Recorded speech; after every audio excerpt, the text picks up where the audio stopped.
Hello, welcome back to the LOOC. In this segment we continue looking at the time class that we wrote in the previous segment and look at throwing exception. So I like to recall that in our time application we created a class called time that has three private instance variables, hour, minute and second, a method called setTime to set those, and it throws an argument out of range exception if the validity check of the three numbers fails. It also has a conversion method to universal string, which converts the time, displays the time in a universal time string format, ready to be outputted, and also an overrided method that overrides the object class toString method, which prints it out the time object in standard time format. So we test each argument to determine whether their value is in the proper range, and they have to be between 0 and 24, meaning actually between 0 and 22 for the hour, and so on. If values are outside these ranges, that the setTime method throws an exception of the time argument out of range exception. The purpose of this is to notify client code that there was an invalid argument, and the throw statement keyword creates a new object of this type, argument out of range exception. And we are invoking that by its constructor. So in the if statement where we check the validity of the three numbers, the else part throws the argument out of range exception with a new keyword and calling its constructor and the keyword throw to raise this exception in that case.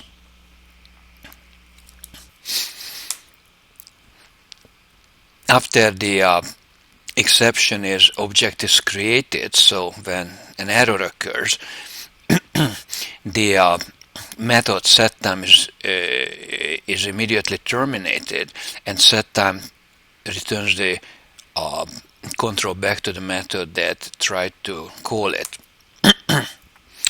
So when we are actually working with the time objects, when such a thing happens that an incorrect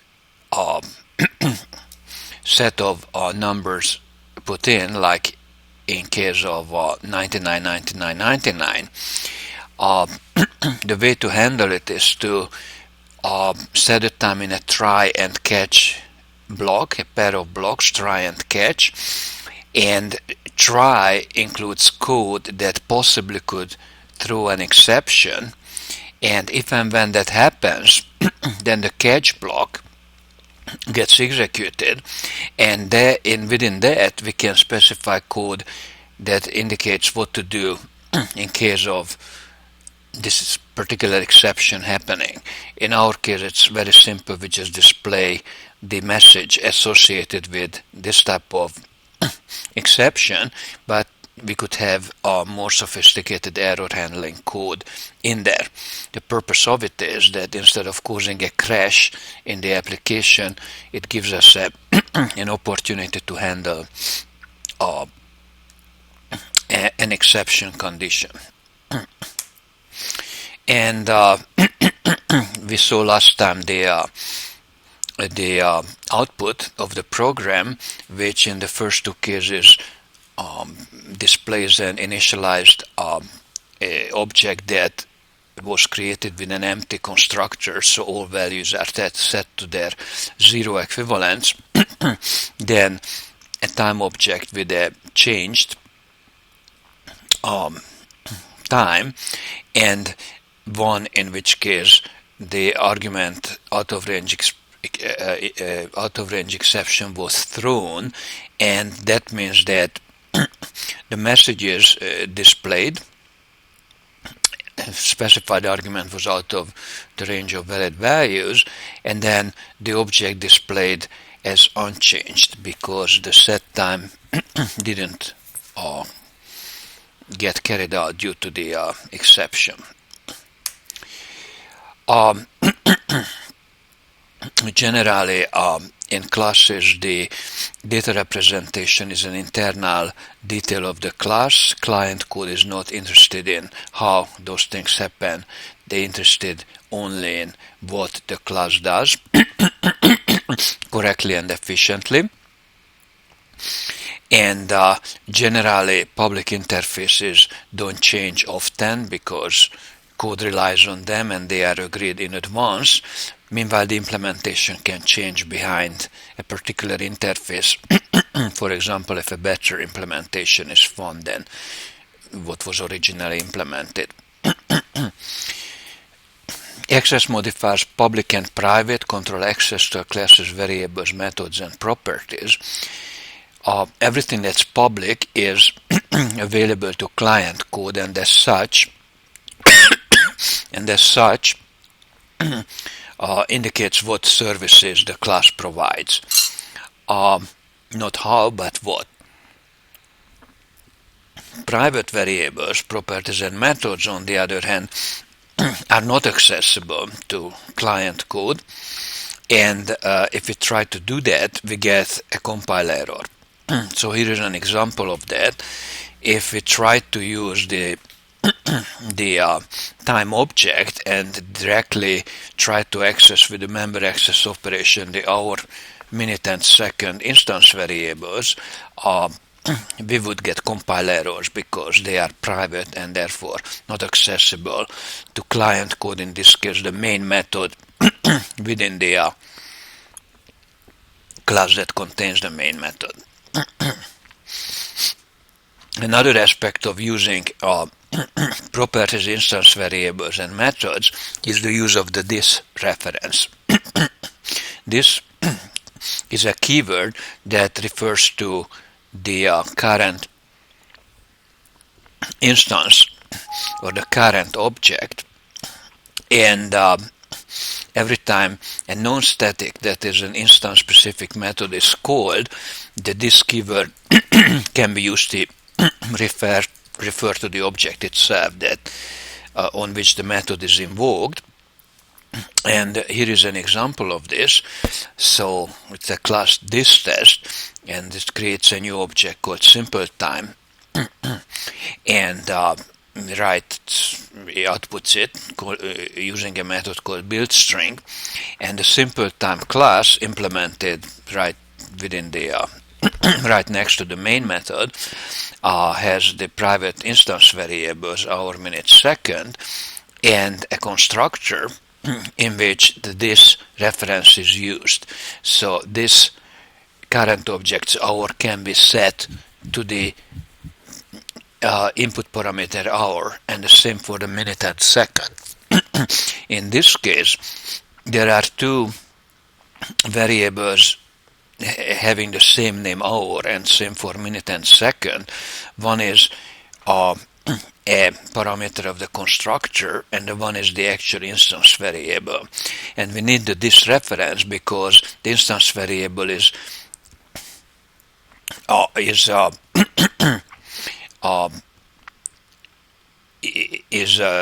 shadowed by the input variable. So it's just put the hour makes it ambiguous whether we are talking about the input variable, and that's actually how it's interpreted. And the actual instance variable that has the same name can be distinguished by using the this reference, and that is the build string to display the actual object, and the universal string as well. So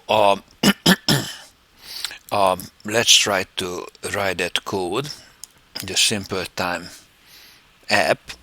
So we need to create a class called simple time. We are going to do it right in the next to the main method. in the main method itself, we are going to create a new object of type simple time. Simple time equals new simple time constructor 15,30,19, say, and we have to terminate that statement. It's underlined because this particular class and constructor are not created yet, so it should be within the main method though, and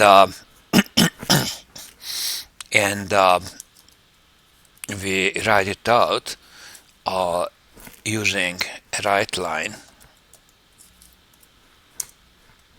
as time object dot member access operator, and build string will be a method that we are going to use here, also still not written yet at this point. And that will be the end of the main method and the end of the class, but before and at the end of the class. Within the same namespace though, we are going to create now the class itself that we are planning to use. So class simple time demonstrates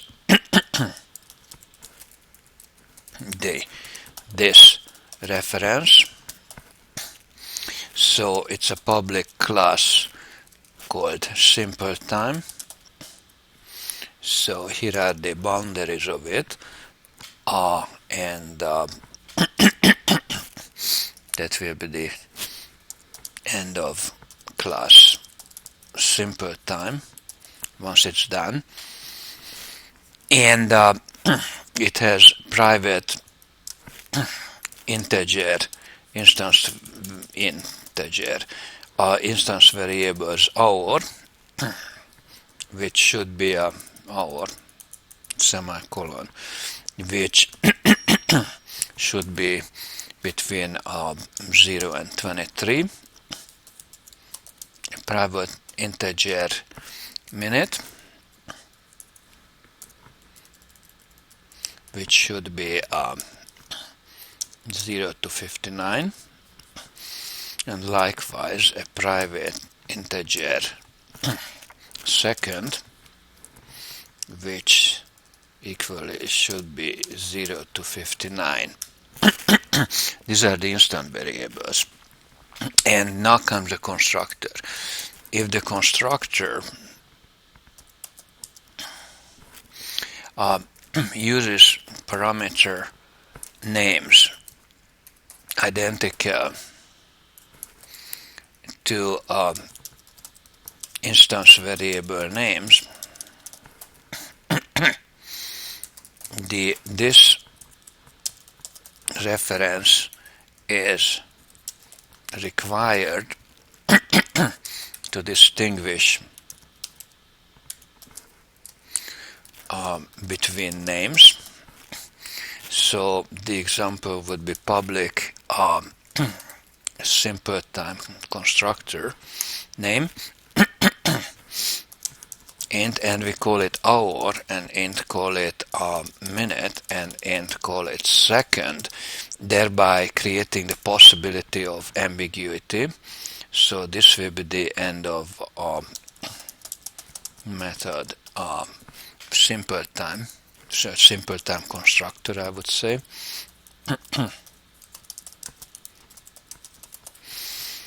And so I needed this reference and make use its hour instance variables equals hour, and maybe comment there saying that set this object hour instance variable, and likewise for minute and seconds. So maybe I will just copy and paste this, changing it to minute,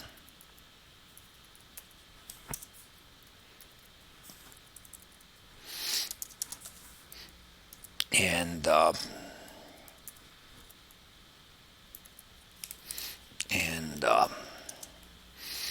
second.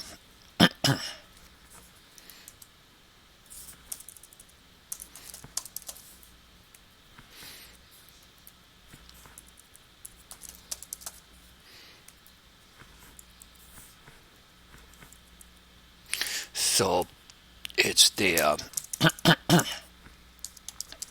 minute instance variable and the second instance variable, and my comment there, it was intended to be a comment. So, and then in the build string method, use explicit and implicit this references to call to universal string. So this method will call another method also not written yet. So this would be public returns a string, and it's called build string, the name of the method. So here is the end of it.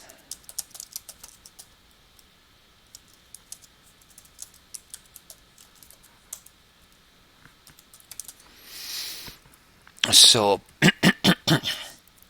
that's where we are, and in the method we return an actual string, so string and in a particular format, which would be as before the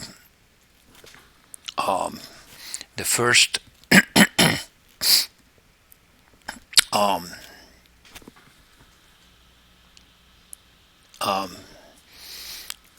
argument, and then a column 24 characters wide, and our argument separated by new lines. 1, 2, 3, like that, colon, and one more argument. Actually, let me fix it here a little bit. The second will be also 24 wide, and then we need we don't need a new line there, we need a column. And the third argument, and that doesn't need any more columns. So that's my format string, and so what I'm actually outputting is this, and then two universal string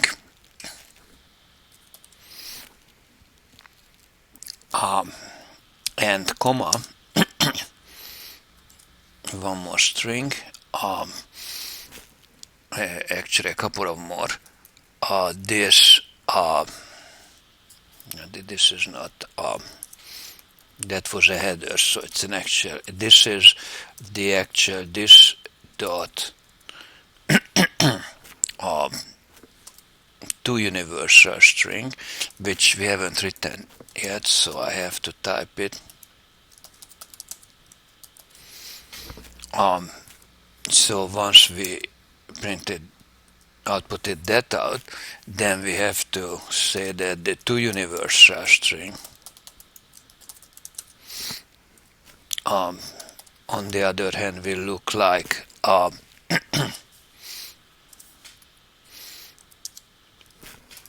as without this we can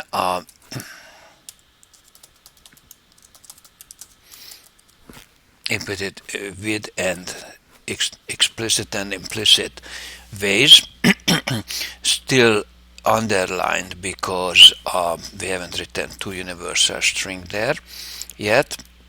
So that's our build string, and now we convert to string in universal time format, which looks like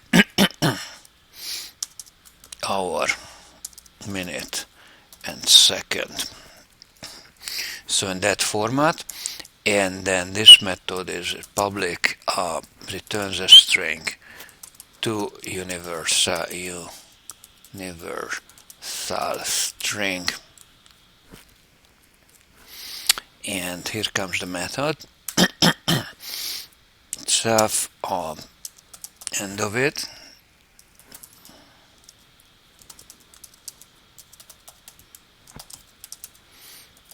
string, and now we have to write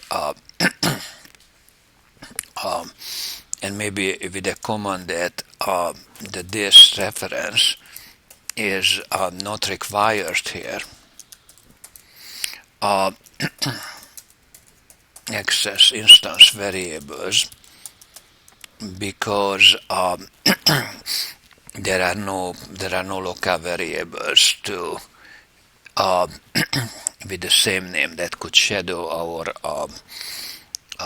instance variables. So because method does not have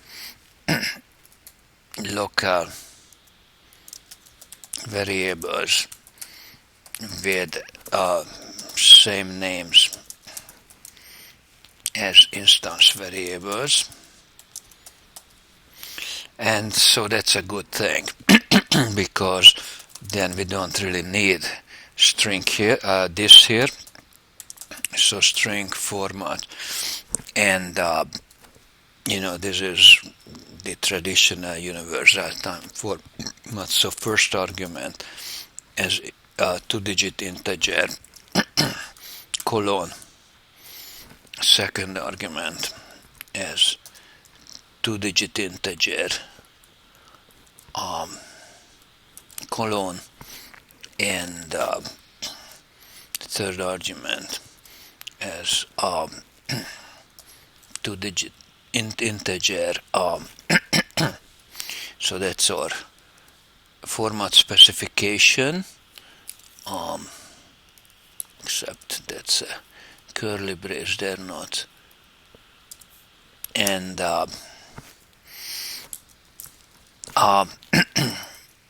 this dot hour, comma, this dot minute. So this dot second. So we used this here for illustrating its use one more time, but the comments there says that strictly it's not necessary. In this context, hour, minute, and second will be clear without any ambiguity, because there are no local variables or input parameters with the same name that could shadow the instance variables, unlike in case of simple time. So this will be our simple time class using the this reference, and the main method creates a simple time object, sets it to particular time point, and displays it. So and when we display it, then we see it with the this dot universal string, and as well as the two universal string. So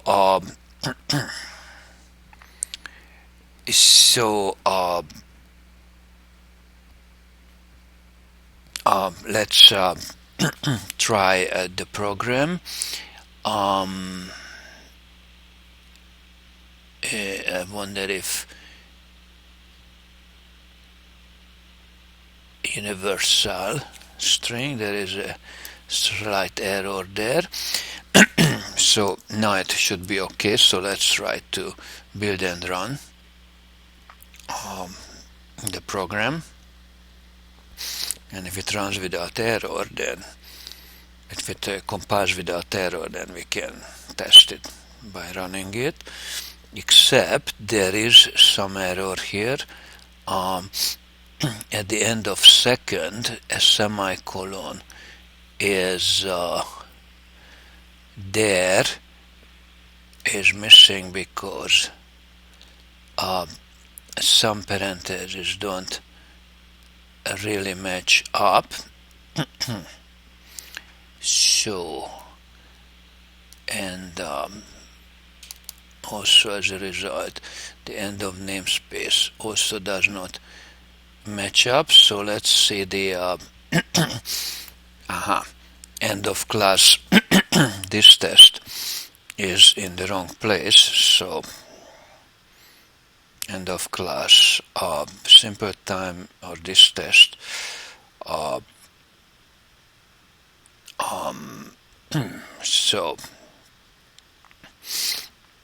so both of them have to be completed. So the end main is where, well, actually the end main is where the end of this test should end. So that was actually correct there. And then there is end of class simple time, end of simple time constructor. Now that line is not, that's definitely a typo. So end of a simple time constructor belongs there. So that line was misplaced quite a bit. So let's see now if we fixed it. So simple time constructor and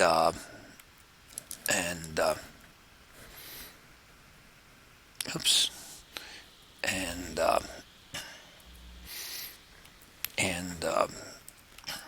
that might mean that we want probably to correct the indentation accordingly. So they are on the same line. So simple time, end of constructor, and build string, end of build string, and universal string, end of universal string, end of class, end of namespace. So let's try the build one more time. That a few lines had to be repositioned to be correctly structured. And let's see if this time it builds without an error. Taking its time.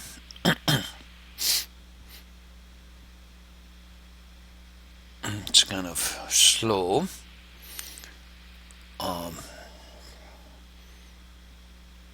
It's definitely taking its time. So build